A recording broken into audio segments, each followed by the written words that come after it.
podcast somewhere between Lewis and Tolkien and Lewis and Clark, finding clarity in the stories we tell and the adventures that shape us.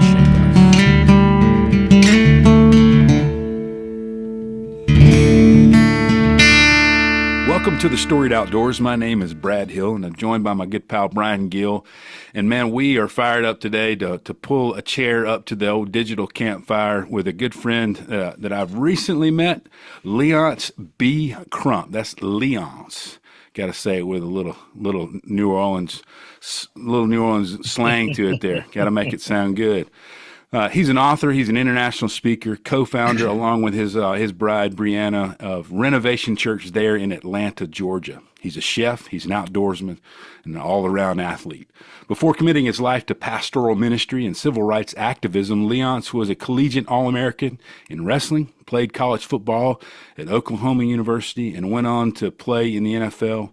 And soon after that, not long after that, you went to RTS. You went into pastoral ministry. Been ordained in ministry for 20 years, holds multiple graduate degrees, and you and your wife, Brianna, reside there in Atlanta with your daughters and your son. I met Léonce there in South Dakota. I was fortunate to go on a compassion trip in South Dakota to pheasant hunt, and we became close quickly, frankly, because you were my roommate. And I apologize profusely for the snoring that you're going to have to endure right away, right out of the gate. I've been Brad's roommate. I know that snoring. And oh my goodness, although I know I was detrimental to your sleep score, I had an incredible time getting to know Léonce and hunting alongside him. And I knew immediately that I wanted you to join our conversation on this podcast and share life and share some stories. So, Léonce, I can't thank you enough for joining this conversation, brother. Oh man, it is such a privilege to be here. We did become fast friends. Brian, it wasn't just the snoring. What scared me the most is he would stop breathing in the middle of the night. And I was like, am I going to have to pray for the Lord to raise this brother up? I thought I lost him a couple times, man. I was like, oh, Lord, I'm going to have to pray for a resurrection in here tonight. Man, I'm glad you were close by. Yeah. Thank you both for having me on. Man, so glad to see you and meet you. Brad told me immediately that we would click, and if I feel like we already have, man, and so glad that you're on this podcast episode. Man, tell me a little bit about your kind of your upbringing. Where'd you grow up, and what was that like? Yeah, I grew up in Louisiana. Interestingly enough, I'm actually telling a story this Sunday as a part of my sermon on kind of the dichotomy of my upbringing, because my family's from the Bayou. And when I say from the Bayou, I mean, like, I have uncles that you would need an interpreter to understand. They get talking like this, they don't know what they're talking about out there. They sound like that guy. Sound like that guy on the Water Boy. That's exactly right.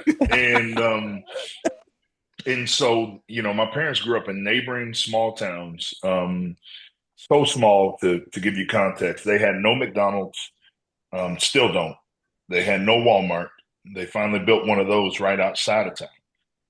And there was one stoplight in the center of town. So that's where my parents grew up. And as many small town kids do, they caught the first thing steaming out of there as soon as they could get out. But even though they raised us in kind of suburban, urban sprawl, I spent every weekend and many summers in what we affectionately call the country.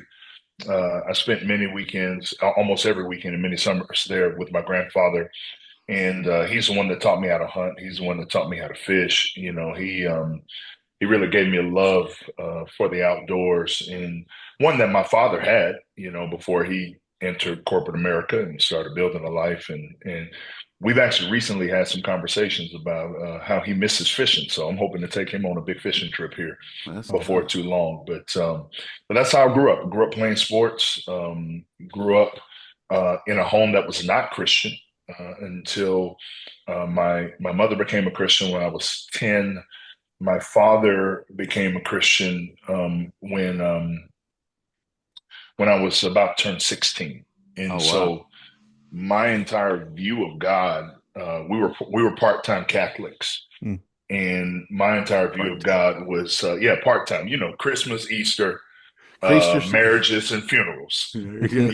got, well, I would say Creasters, but you got to throw in the weddings and the funerals. I see. There you go. So, Okay. I like so it. those were the only times we ever darkened the doorsteps of a church. And then my mother attempted suicide. Mm. Long story there, history of sexual abuse growing up that she had really suppressed, and it started to come back in dreams. And she realized those were memories and not just dreams, and kind of pushed her over the edge. But that's where Christ met her. She Wow. really has an incredibly powerful testimony. Uh, and um, and then my father, he grew up kind of unchurched completely. My mother actually introduced him to the Catholic Church, and um, and he had a radical encounter with Jesus at the invitation of one of his friends, Johnny Hollins, who invited him to church one Sunday, and I actually ended up becoming a Christian very soon after that. So that was my upbringing, man. Wow. One younger brother who served in the military, he actually passed away 3 years ago of cancer. He was 38 years old, Mm. and it was just me and him, man. That was my best friend, and Mm. we did everything together. We rode go karts and we trekked through the woods, and we shot each other with pellet guns, and and went hunting and went fishing and had a great life. And I'm hoping that I'm providing similar to my kids now. That's Man, so that's good. awesome. Where I've been fishing twice in Louisiana. Once at Fairdy, Louisiana, and then once at Venice, Louisiana. And Oh, nice. yeah, so I know that that is a rich fishery down there. Is that where you're going to take your dad, or are you thinking somewhere else? I actually want to take him fly fishing in Scotland. I Oh, went. uh, Yeah, I mean, he's okay, 80 yeah. years old, man. And he's only been out of the country one time other than his military service, and that was when I took him with me to Australia several years ago. Awesome. I actually went fly fishing in Scotland last summer, and it was an incredible experience. And so I'm going to try to set up a trip to take him out if he can make the travel. He's 80 this year and having a few challenges with his Mm. mobility, but we'll see if we can get him out there on the water. Man, that sounds fantastic. Golly. Man, what describe some of that experience, that fly fishing in Scotland? Oh man, listen. First of all, the countryside is extraordinary. It's just one of the most beautiful places I've ever been. The salmon fishing is incredible. But one of the interesting things, and gosh, I wish I had that photo up here with me. It's down in my daughter's room. But they actually have a photo of me, which I didn't even know they were taking, and it was a part of the gift at the end of the trip. But you have to learn a different cast over there because all of the rivers are lined with trees. And so if you do a traditional, overhead cast for fly fishing, you'll hang your line and you'll hang the rod in the tree. So you have to do what's called a spey cast, which feels almost like a little dance. And it's funny, I had this little Scotsman as my guide, and he was like, "All right, lad. Now you're not dancing here. You just relax, relax, relax." He's like, "I've never seen a fella as big as you out on the water." It was fantastic. That's awesome. It was absolutely fantastic. I love that. But yeah, just learning. I'm a lifetime learner, and having to adjust because I've been fly fishing here in Montana, and I took to the normal cast pretty quickly, and had a good haul both times I've been out. But to go to Scotland and have to abandon all of that and learn this new way of casting the line was also an incredible experience. Mm. Man, and you guys were catching salmon? Is that what you said? Yeah, Wow. Man, is that a catch and eat or is that catch and release? catch and release. Oh, okay. All right. Well, all Yeah, right. I know. I'm down with both. I like both. I like catch and eat and catch and They, release. Yeah, I wanted to eat some of what we were catching, but but we had to put them back. Yeah. as long as the catching part is there, I'm in. Catching, yeah. Yeah, I like catching. I mean, Fishing's rough sometimes, but I know I love catching. Man, I tell you what though, There's something, at least for me, there's a peace and a calm that comes over me when I'm fly fishing. I Mhm. don't mind doing it out of the boat, but I prefer to wade out and Hmm. just stand in the middle of the river. Man, I can be there for hours. I don't have Yeah. to catch anything. It's the most quiet my mind ever is, Mhm. and it's a real gift to me. Wholeheartedly agree. Yeah. And we were talking. I was talking to one of our people on campus earlier the other day. They're in the psychology department, and they're talking about the importance of the mundane and the repetition and of these little, you know, minute things that you do every day. You know, the washing the dishes, the mowing the lawn, the things like that, and how your mind gets into this state of just kind of it's in motion, but it's also kind of frees up this space to be creative. And I feel Hmm. like fly fishing's like that, where you're just casting or you're spade, you're doing your spade casting, and it's just repetitive enough to keep your mind engaged, but it's also opening up that space for creativity, for really deep reflection and thoughtfulness. And so, yeah, I get it, man. The fishing is just as important.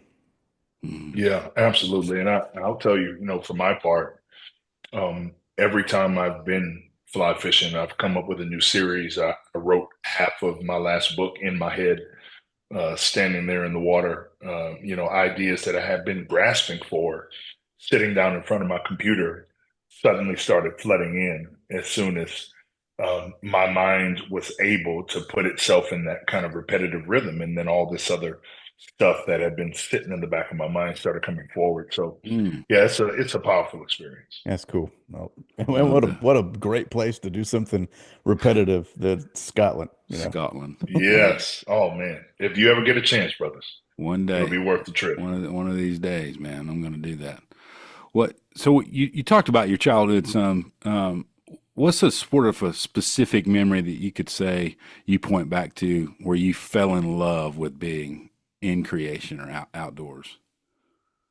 I was squirrel hunting with my grandfather, and we were down by the water, kind of weaving up and down the bank and back into the brush. And that's the first time I kind of got to watch a dog work. We were doing rabbits and squirrels that day, and he had a couple dogs that he would work. And actually, I have a funny story, a little tangent. It's probably not humane. Actually, how humane is this podcast? Because my grandfather was old school and a little bit crazy. But he had one dog that wouldn't hunt. Like just he'd get him out there and he wanted to be a lap dog. So one day he like tossed him into some brambles and he would call me Jay for Junior. And he said, "Well, Jay, if that blank, blank, blank makes it out of there, then I'll know he's ready to hunt." and sure, and the blank, blank, blank was SOB. And Yeah. sure enough, that dog was primed to hunt after that. So There, there, that there's there's a reason there's a saying that dog won't hunt, right? that's exactly right. So that's one memory. Another is my grandpa gave me my first bow and arrow, and I remember being on the back of his property and just shooting over and over and over again, getting my rhythm down, getting my timing down, and my mom, comes yelling, because I think I was like 9, and she comes running out of the house like he doesn't need to have that bow, and my grandfather was like, "Girl, I was handling the weapons when I was 3 years younger than this boy. Let me do what I'm doing," and that was kind of end of it. So, so those are two very specific memories I have of really experiencing that sense of peace and purpose and calm Mm. and delight in creation. And I lost track of that for a while. Mm. I've shared this in other mediums, but I went to Oklahoma University. I got out of school, went into the league, then went back to school to graduate school, was coaching wrestling. And so much of my life centered around the urban center. And then we, of course, we moved to Atlanta. We planted a church. And I would say um, for most of my adult life, and by adult, 25 to 35, I had really lost sense of that and lost what it meant to me and how it shaped me. And in 2015, I had a pretty significant burnout. Our church was growing like crazy. We went from 3 people in my living room to over 1,000 people in 3 years. And I was working 80, 90 hours a week, Mm. up at 4:30 a.m., going to bed at midnight with this soundtrack in my head, like you have to do this Mm. to make this work. You have to do this for the Lord. And my weight ballooned up. I was back up over 300 pounds, but it wasn't the same 300 pounds that I was when I was playing football. It was a different distribution of the 300 pounds. And man, I hit a wall, and my elders came to me and basically put me on a mandatory respite. And my family and I went to Captain Cook, Hawaii. Do you even know where that is? Mm. It is a very isolated, very rural outpost on the main island. And her family friends owned a house there. And we went there to just try to quiet the noise and get away. And that's when I fell in love all over again. Mm. Um, that's when my heart came alive again. Mm. Traipsing through the forest, I stood down a wild boar with a stick and a knife. Almost fell into a volcano, like not live volcano, like a dead volcano, but it was a pretty big drop down. And that's when I realized, fresh again, like creation creation fills my cup in a way that little else can, Mm. if anything at all. And ever since then, I've been back out, man, traveling, hunting, fishing, hiking, anything I can to get some time in God's creation. That's good. That's so good. Mm. Man, I'd love to maybe later on hear more about that boar story. That sounds Oh, that sounds pretty intense. it Oh was man, awesome. man, I know that Brad's told you, our podcast. We call it somewhere between Lewis and Tolkien and Lewis and Clark, and where we Yeah. find clarity in the stories we tell and the adventures that shape us. Where do how does where does that land with you? Like where are you in between those in between Lewis and Tolkien and Lewis and Clark, and how are you able to find clarity in the stories that you tell through these adventures that you've had? Yeah. I mean, our stories shape the narrative that we hand down. It shapes the perspective that we bring to the world. And I do believe and have for a while that a pioneering, adventuring posture toward the world produces better stories. Like I don't, just bringing it down to 10,000 feet in my field, so to speak. Like I don't want to go to sermoncentral.com to look for sermon illustrations. Mm. Mm. Like I want to live, and I want to be able to bring the word of God to life in my preaching from the stories that I have lived. Mm. And so, I would say, for my part, I'm very much a philosopher, storyteller, a la Tolkien, but alive in a pioneering spirit, always looking for a new opportunity, a new adventure, a new story to tell. Mm. And by God's grace, man, I have plenty. I've had a whirlwind, fascinating life. In fact, um, when I first met my wife, and this was 20 years ago, and there have only been more since. But when I first met my wife, my mother-in-law was so convinced that I was making up these stories that she Googled me and found out, at least the ones she could find online, that they were all true. And she was like, how has this young man lived so much life in such a short amount of time? Wow. And I think that kind of characterizes my whole story arc, if you will, is I'm trying to get the fullest out of life, man. Man. And looking for a new adventure wherever I can find one. I mean, maybe we'll have time. I'll tell you about this coin uh, on on another episode. But I've just got all these little mementos Hmm. from different places I've been in and stories I've collected. And I really do think that story is the stuff of life. Like it shapes um, so much of how we engage the world. Man, Mm. you're talking about that and going to sermoncentral.com and all this stuff and not having these stories of your own. It made me think of this quote. I was reading C.S. Lewis's book on writing. I think it's a collection of a lot of his people who have taken a lot of his things about writing and compiled them into one volume. It says, if you are interested only in writing, you will never be a writer because you will have nothing to write about. Ooh, And I'm like, isn't that right? I mean, you got to ooh, get out there and live, man. you And gotta Mm. live. golly, what well said from what you from your point of view about it, these adventures and these stories. That's great. Thank you.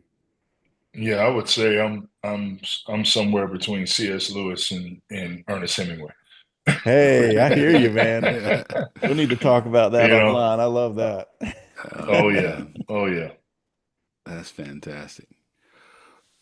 Gosh, yeah. I mean, I got to experience that on our trip. We had such a great time. Out there in that. I'd never been to South Dakota. I don't know if you had been up there before, but what an Yeah, incredible. that was my second trip up. But just seeing that, for the first time, it's just such a different place, a different beauty. Um, Hmm. but man, just living and laughing, and there are things that happen, out there that they're not going to happen anywhere else. That's You right. know, and then Like that. like when that man tickled my nipple when I was taking that shot, and then wouldn't take responsibility for it. I don't know if he's going to listen to this, but he's guilty. He's guilty. That's one word. That's one phrase I didn't think I was going to hear today. Now, hey, let me just say this. That wasn't on my bingo card for That this wasn't on the All bingo episode. right, card. listen. So story. We were shooting this elephant gun. How many yards, Brad, do you think that was? Oh man, I don't know if I don't want to be a liar. I think in the 200 range. I think Yeah, at least. And everybody lined up to take their shot. it was a And 45-70, so it's like a 45 caliber rifle, 45-70. So it's the gun that killed most of the buffalo during like the yeah, market hunting days. Ooh. and we're shooting at this metal, fake buffalo, and I line up to take my shot, and I'm just getting myself settled. And the thing had a hair trigger on it, and we all knew that. And for some reason, the brother who's guiding us, he just like reaches around to, I don't know if he's trying to help me get set or what, but he brushed my nipple, and I had Had a reaction like any man would. he didn't want to take any responsibility for it at all. It Oh, was, shoot. but we had a great laugh about it. We had a great laugh about it. Oh yeah, that thing was. But like you can't have that experience if you're unwilling to get out into the world. You Mhm. That's know, right. Yeah, yeah. Those don't happen on same the as couch. almost being shot by that brother out in the field. That day. Like shoot when you see blue sky, son. Yeah, Mm. yeah. Not any Guns other up, time. guns up. Oh gosh, man. Yeah, those don't So happen on the good. couch, right? Those don't happen on the No, couch. sir. No.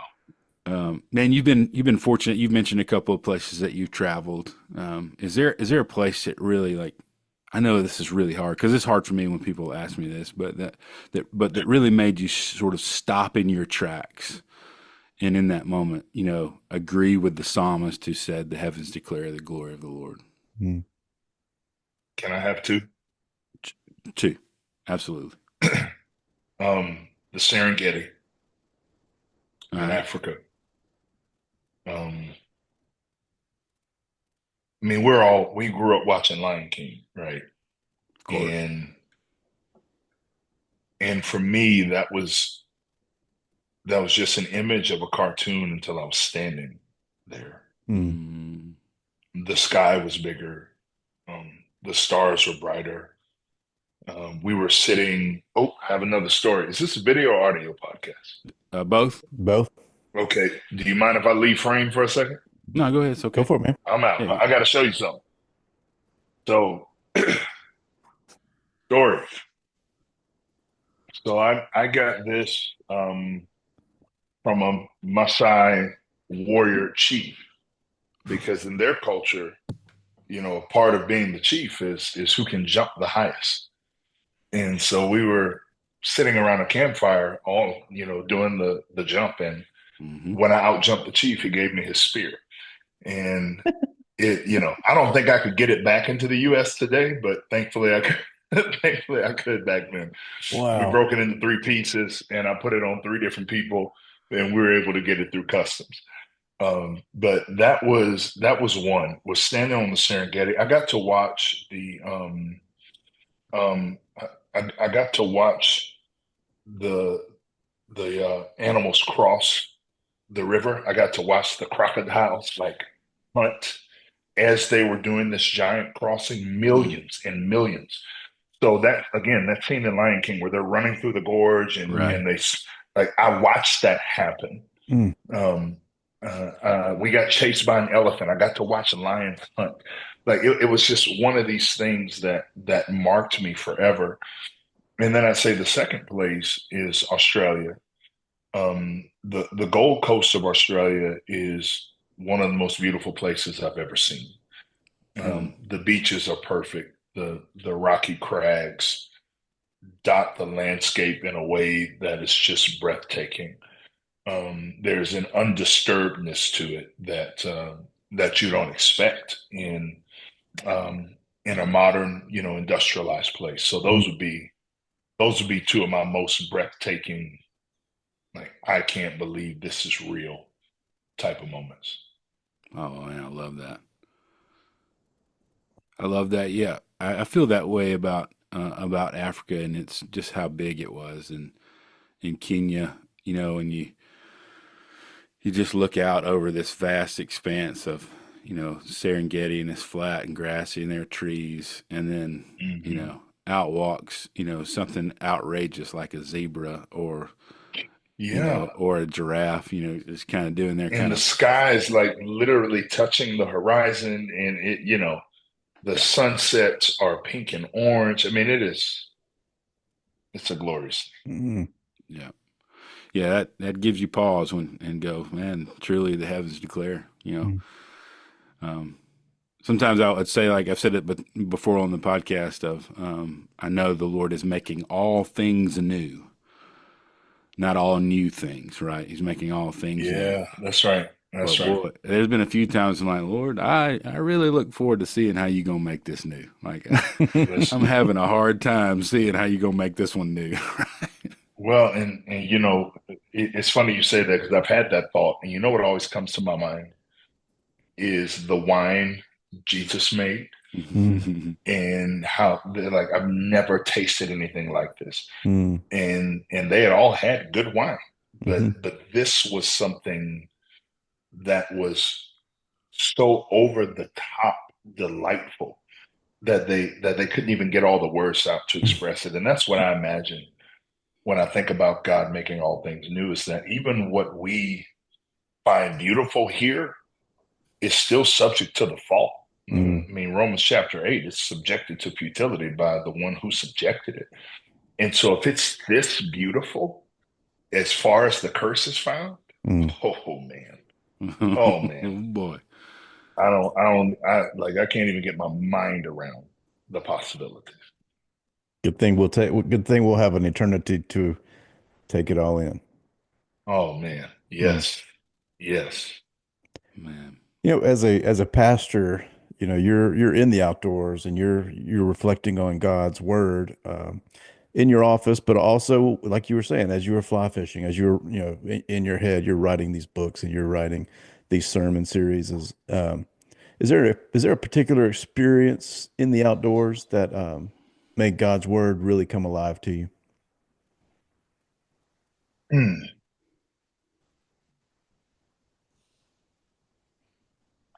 I mean, I've had a few. Um, the most recent's probably in a tree stand in South Georgia at 4 o'clock in the morning. Um, and it's pitch black, but the stars seem bright enough to touch them. Mm, And that took me to Psalm 8, you know, immediately. mm, There's been a few of those experiences, staring at the ocean, um, and thinking, the glory of the Lord is going to cover the earth as the waters cover, as the sea covers the earth. mm. Um, I've had those moments where I'm what would that even be like? That your glory would be so pervasive that it would be as if it was the ocean covering the face of the earth. So those are a few instances I can think of right out of the gate. Mm.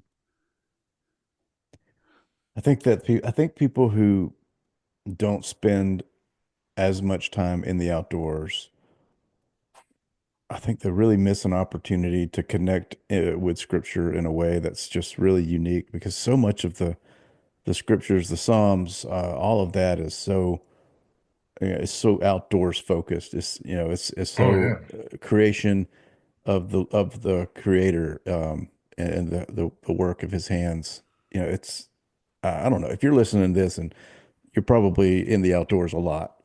But if you're not, man, do your best to get out there and just see how good and big the Lord is. I don't know. yeah. And I would add to that, Brian, if you are listening and you are outdoors a lot, um, be intentional to look for evidences of that grace while you're out there. Boom. Like Yep.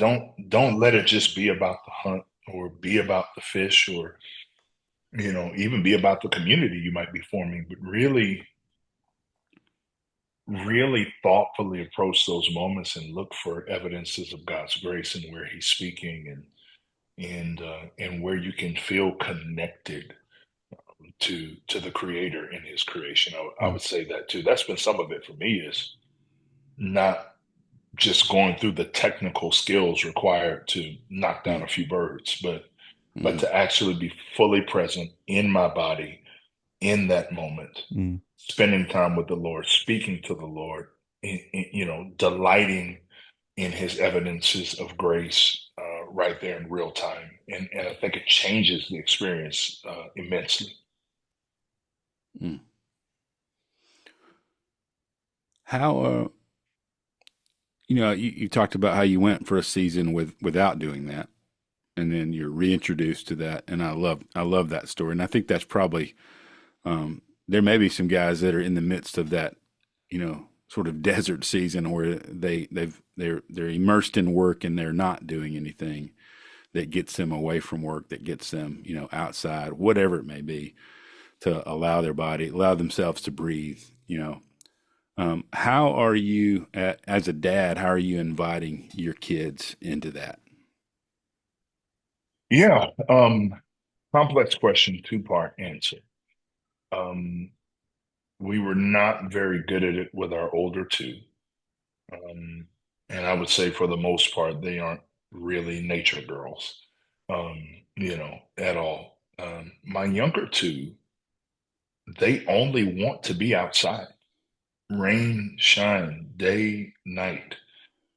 They want to be outside, and not only do I facilitate that, but I celebrate it and I share my stories with them, and hopefully uh, I'm creating in them this passion and this desire to have this be a part of the rhythm of their life. I actually just bought my son his first shotgun.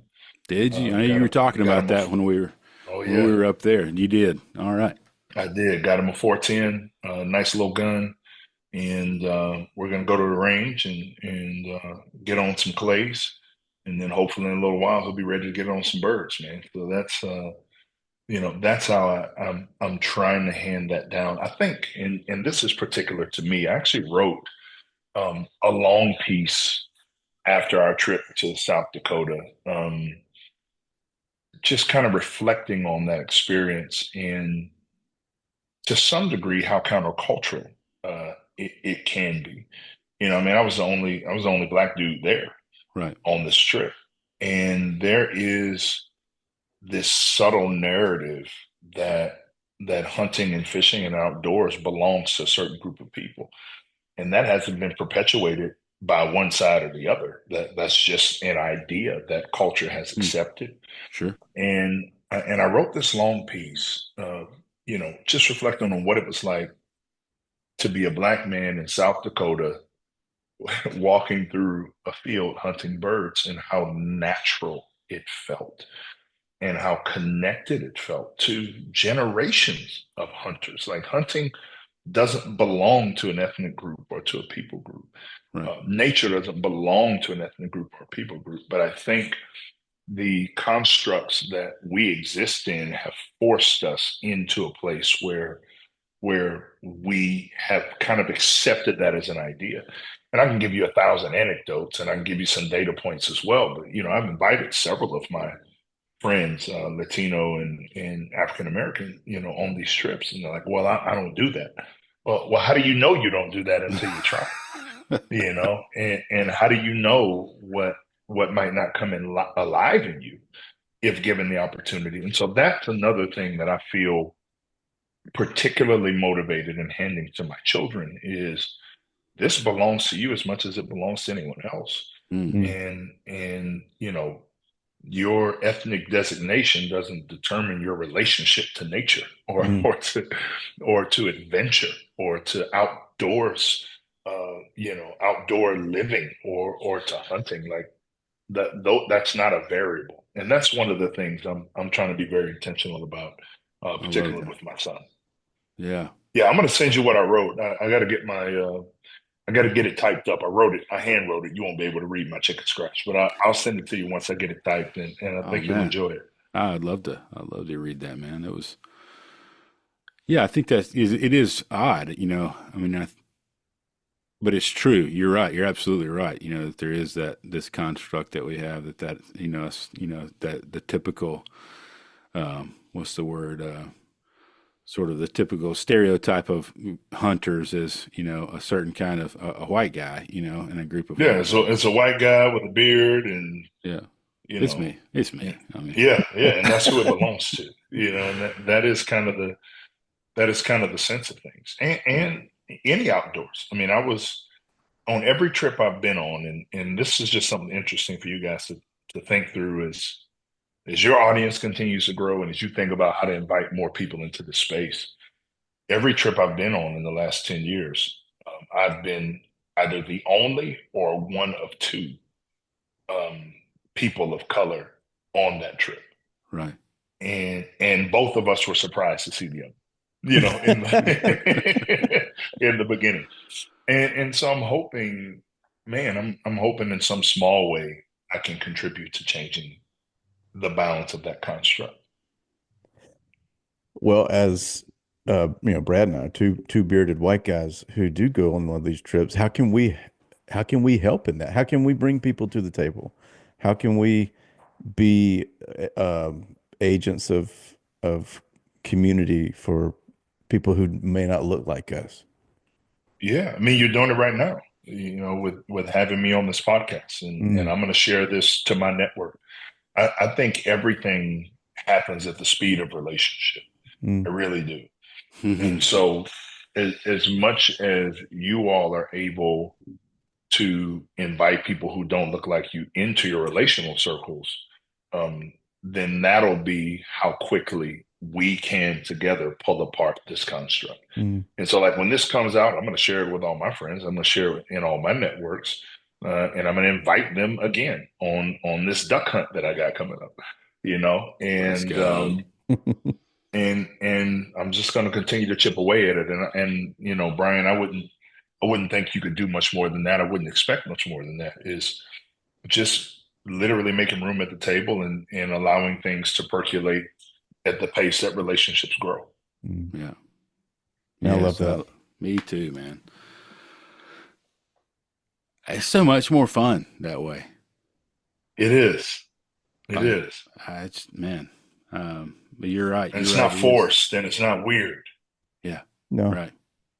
No, it's a lot more fun that way. But Man, I just think back on our trip. It was so much daggum fun, man. It was, and whatever 1% melanin differences we brought into that trip, were irrelevant. mm, We were two dudes with beautiful families and a love for the Lord and a love for the outdoors.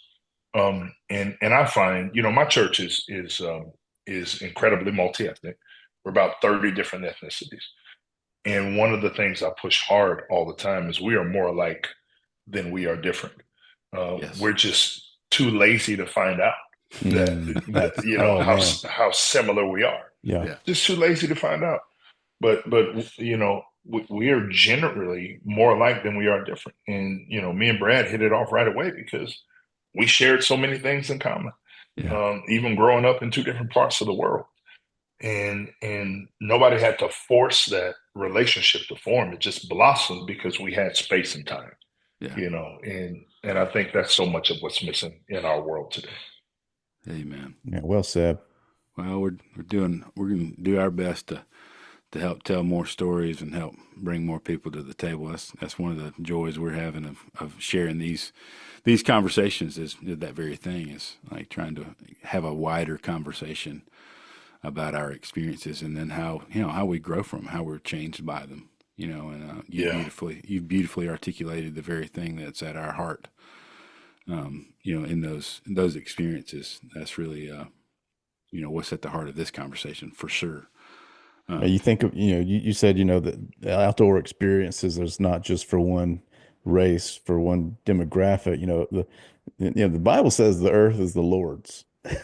And so we can't, no one demographic group can stake claim on it. So That's that's right. And the fullness thereof. in And the fullness fullness, thereof. amen and amen. Well, we poked, fun at it, this being a digital campfire. I know you have a plethora of stories. You've hinted at it that your mother-in-law didn't believe that they were true and that she had to Google you. I'm always, one of our favorites is bear stories. We're like, if you got a bear Mhm. story, we love bear stories. But if there's a particular story where you can go, man, I can't believe we made it out of that alive, or perhaps you think the funniest thing that you think of when you think of the funniest thing that happened to you in the outdoors. A couple of those stories is something that I would love to hear you share. Yeah, I'll give you one that covers both of those. All All right, right. excellent, excellent. Jackpot. So, my wife and I were on vacation in the British Virgin Islands. This very, very generous family sent us there as a blessing because of the challenge she had with my son's birth. My son was born dead. That's a whole other story for another Mm, time. The Lord brought him back to life, and he is just such a beautiful, wonderful, intelligent, just loves the Lord, gift to the world. And so they sent us there. We ended up taking this little trip to a small island called Virgin Gorda on this schooner, about 80-foot schooner. And we get to roughly 300 meters from the shore, and the captain stops the boat and says, "Okay, guys, you guys are going to swim the rest of the way." Now, Brian, you don't have any context in particular, but I'm 6'5" and almost 300 pounds.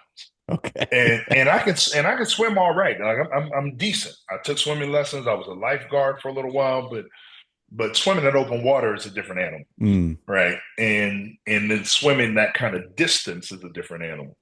So here's the funny part. Right. I'm debating, like, if I'm gonna do this. Like, I guess I'm not gonna see Virgin Gorda today. I'll just sit on the boat.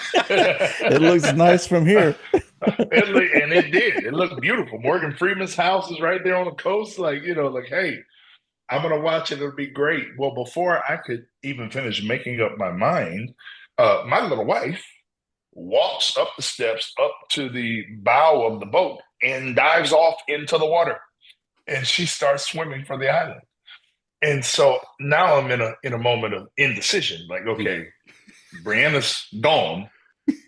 I don't know how well she can. I think she can swim. But I, that natural man instinct kicks in. I'm like, I got to go in after her. So I get up on the bow of the boat. I jump in. I dive into the water. I start swimming. About halfway there, I run out of gas completely. My back is locking up. My legs are locking up. My arms feel like they weigh 1,000 pounds. And I just start sinking. I start sinking, and I'm literally going through my mind like, I'm gonna die here. Like, I'm gonna be one of those news reports where it's like, that guy died on vacation. I'm gonna be a vacation dead guy. Like, what a way to end a great life story, And I would say I sunk down, gosh, 10 or 12 feet. Oh wow, you're And down, then down. something kicked in. I remember distinctly seeing my son's face and thinking, I cannot let this boy grow up in this world without a father if I can help it. And then I prayed. I was like, Lord, give me strength I don't have.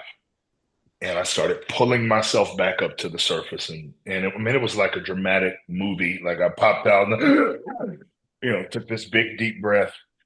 I treaded water for a minute, swam another probably 15 meters to a buoy and a rope that was kind of pardoning off the swim area from the beach. I hung there and rested for a minute. And like, I was just hanging on to the rope and trying to catch my breath. And then I swam the rest of the way, and I thought my heart was going to come out of my chest. Oh my And gosh. who greets me on the beach? My smiling wife, who swam this distance with no trouble at all. And she's like, "You ready to go, babe? What's wrong?" And I'm like, "I can't." I'm hyperventilating and falling apart. And I just laid down on the sand. Where'd you get And that? I stayed. Where'd you get that fruity drink, wife? Listen, right? I stayed there for about 20 minutes, completely incapacitated until I was kind of functional again. And so, that was one of those where I really thought I was going to die. Oh my gosh. And it's hilarious that my wife left me.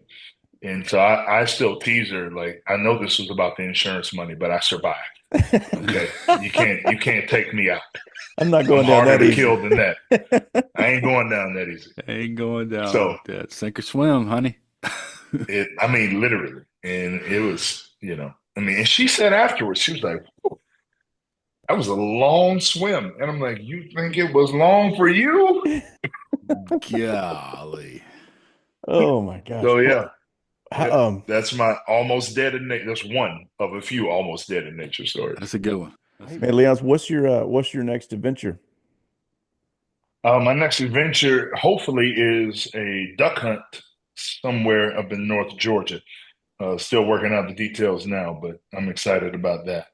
And then I'm going to head down to Lima, Peru after that, and do a little fishing down there, and then we'll see what happens after that. Good. Now, are you going with Joby? Did you tell me that? For the duck hunt? No, I'm going to Joby's place next week, and we'll probably do some board, but that doesn't feel like an adventure. That feels like a Tuesday. Will you have more than a stick this time? Oh yeah. Okay. Yeah. I had a knife too. Okay. I had a knife too. Well, that's fair. That's fair. At least it was a fair fight. We're supposed to visit with Joby and Charles sometime in December. I think we're going to have them on. Oh, fantastic! You got that lined up. So you need to tell him you visited with us, and so I sure will. I'm gonna see him I'll see him next Monday. Nice, awesome. I'm looking forward to meeting him. I've never talked to him before. We've had Charles Martin on a couple of times, and really just love Charles, and have had great conversations with him. And I know Joby's Charles's pastor. Is that right? That's right. Yeah. Mm-hmm. Yeah, and they co-author together, and they're not related, which is hilarious to me. Like, how do you guys have the same last name and you're not related? I don't know. That's awesome. But looking forward to visiting him. That's amazing. Well, it's going to be a much better episode than this one because he is an epic outdoorsman. Well, he's been wild game hunting. He's been hunting hunting elk horseback in Colorado with a bow. Like he's going to have some good stories for you.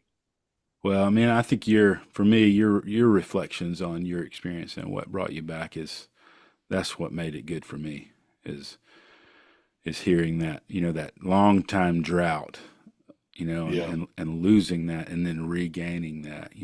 I can imagine there's some folks that are listening to this that are in the midst of that sort of drought and that time away that need to be called back to it, and the goodness that you found and the life that you found in coming back to that. And that's the real money for me, in this Amen. conversation. That's really, encouraged me, although I live a life, similarly trying to do, as much as I can, or every opportunity that it's like when Jimbo Tucker called me up and was like, "Hey man, do you want to," I was thinking, who would like to go hunt pheasants in South Dakota? And I was like, "I'm your man."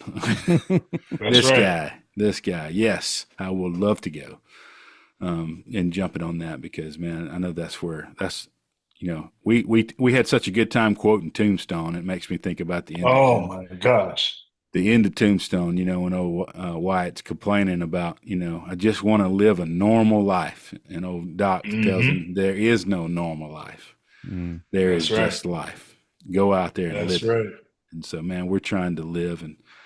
But for this podcast, we're trying to capture stories. And if no one listens to them but our children, then it's gold for us, for our kids to hear these stories, to be challenged by these stories. And man, I'm hopeful one day my son will come around and listen to this episode and be challenged and encouraged by it, brother. Thank you, my friend. I really appreciate that. Yeah. Man, Léonce, it's been a pleasure, man. I really, really appreciate you being on here, and maybe we could do it again sometime. It'd be my joy. That'd It'd be be fun. my joy. I'll bring some fresh stories. If you're in Birmingham, give me a shout. You got it, brother. I know there's a fair amount of listeners, I think, judging by the data, that live in the Atlanta area. And if you're in the Atlanta area and you're hunting for a church or a place to find community, I would submit. I would find myself. I may come up there just to go to church one time, just to go to church at Léonce's church at Renovate Church there in Atlanta. I know there are a lot of folks up there in that vicinity, so go by and visit Léonce. Léonce, you've also written a book about team. Can you talk about that just for a second and plug that, building a team? You talk a little bit about that book? Yeah, wrote a book called The Resilience Factor. Yep. And the entire thrust of the book is resilience is the secret ingredient to great teams. It's not technical skills, education, tenure. All of those things are small variables, but what we learned coming out of COVID is the institutions, the churches, the businesses that made it. It wasn't their technical ability, it was their adaptive ability and their resistance and resilience in the midst of that incredible challenge that formed teams that in some ways were unbreakable and allowed them to go forward after such a challenging season. So that's the thrust of the entire book. Love it. Resilience is our secret ingredient. Well, that's awesome, man. I'll put make sure we have links to that and links for people to follow you and follow your work, and because you do lots of great work going through and getting ready for this conversation. Watching, you got a lot of great videos and content, challenging content. So there's a lot of stuff for people to be edified by and encouraged by and challenged by, just on your page. And so, man, we'll have links to all of that for people to get to know you, to get to know you more. Maybe I hope we will have another episode or two and some more stories down the road. But man, we always say we hope these stories encourage people and challenge people to do what we've been talking about, to get out there and live. But not just get out there and live, but to write down stories, to write stories and share adventures in the place we call the storied outdoors. Yes. If you've enjoyed this podcast, please take some time to leave us a review, or better yet, share it with a friend. We hope these stories encourage you to write your own stories and share your own adventures in the storied outdoors.